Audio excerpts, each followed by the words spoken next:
We're going to look at the History tab in Vestige DMP today from the Mapping dashboard.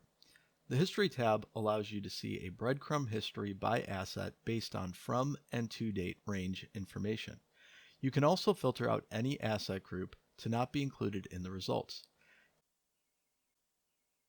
You can also use the mapping filter to find a specific asset that has history during that time period. Selecting the checkbox next to the asset name will display its breadcrumb history on the map. Hovering over any icon on the map will display some basic information about that location, the same as we see on any other tab on the mapping dashboard. Expanding the asset in the asset list will show a breakdown of the location types as well as a list of all the locations that can be sorted by date. As you mouse over each location, it highlights that location on the map. Clicking on a location from the list will bring up the map card and zoom to that location on the map. Here you can see things like a street view, if available, and details of the asset, its statuses at that location and time. Closing the map card will zoom the map back out to see the entire history trail. You have a set of player controls to interact with the locations.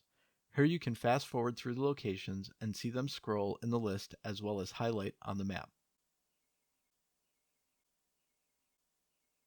You can pause the playback, step through one location at a time, or jump to the beginning or end of the trail.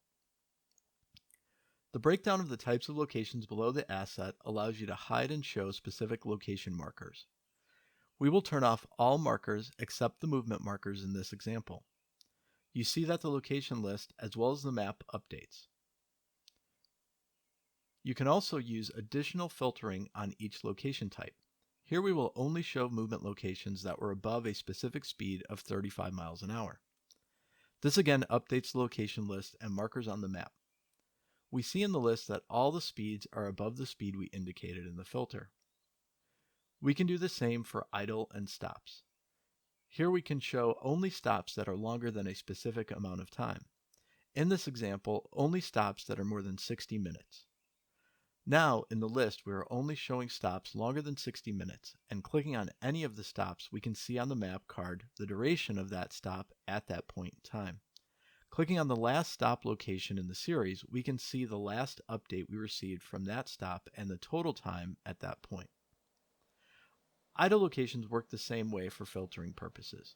You can have multiple filters set at the same time to show exactly the details you are looking for. Now we will change our time frame to see how the results change by picking a new from and to date.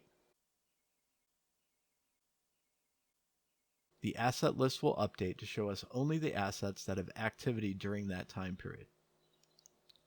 Here we will click on two different assets and see their breadcrumb trails at the same time. To distinguish between the two assets, we can change the color and style of the trace line below the map markers. For this asset, we see a number of markers that are not reflected in the breakdown above. These are event markers that are unique based on the rules they came from and can have different markers based on the user's selection at the time the rule was created. These get grouped into the events in the breakdown. We have 23 for this asset. Clicking on one will show the map card and tell us the details of that event. We have a couple of geofence events where the vehicle entered and exited a geofence. We also have a panic button event inside of a geofence showing here as well with a different marker. The History tab in Vestige DMP is designed to provide a user detailed time and location information for the history of assets displayed on a map. Multiple tools to allow the user to drill down into the data and see the information they are looking for as quickly and easily as possible. Any further questions regarding this or any other topics, please see our other resource videos or contact support@vestigegps.com.